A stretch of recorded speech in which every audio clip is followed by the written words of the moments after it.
আওয়ামী লীগের হীরক জয়ন্তী উপলক্ষে ৩ দিনের কর্মসূচি ঘোষণা করে দলের সাধারণ সম্পাদক ওবায়দুল কাদের বলেছেন, এই অনুষ্ঠানে বিএনপিকে আমন্ত্রণ জানানো হবে।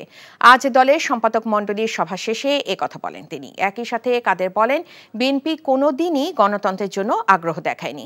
নজরানা চৌধুরীর রিপোর্ট।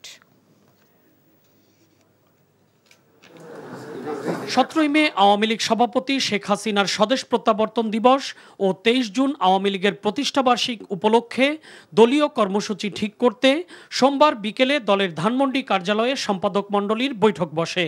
বৈঠক শেষে আওয়ামী লীগ সাধারণ সম্পাদক ওবায়দুল কাদের সাংবাদিকদের জানান, 17 মে ধর্মীয় উপাসনালয়ে দোয়া ও প্রার্থনা, দরিদ্র অসহায়দের মাঝে খাবার বিতরণ এবং আলোচনা সভা অনুষ্ঠিত হবে।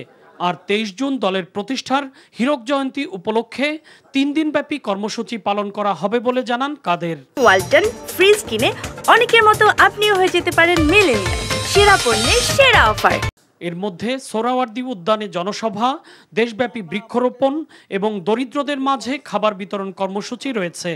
আমাদের প্রতিষ্ঠাবার্ষিকীতে আমন্ত্রণপত্র বিএনপি পাবে, এটা আমি বলতে পারি, কোনো অসুবিধা নেই। অন্যান্য রাজনৈতিক দলও পাবে।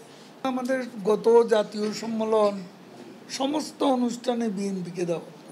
পৃথিবীর কোনো দেশের গণতন্ত্রই সমালোচনার ঊর্ধ্বে নয় উল্লেখ করে আওয়ামী লীগ সাধারণ সম্পাদক বলেন, বাংলাদেশেও কোনো কোনো ক্ষেত্রে হয়তো সমস্যা আছে, তবে একমাত্র আওয়ামী লীগই গণতন্ত্র সুসংহত করতে কাজ করছে বলেও উল্লেখ করেন তিনি।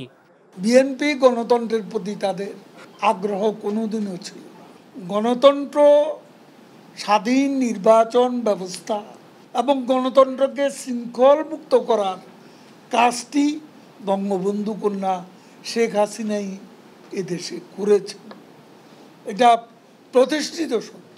উপজেলা পরিষদ নির্বাচনে মন্ত্রী, সংসদ সদস্যদের স্বজনরা নির্বাচন করছে কিনা সে বিষয়ে দলের সাংগঠনিক সম্পাদকদের আরও তৎপর হওয়ার নির্দেশ দেওয়া হয়েছে বলেও জানান আওয়ামী লীগ সাধারণ সম্পাদক।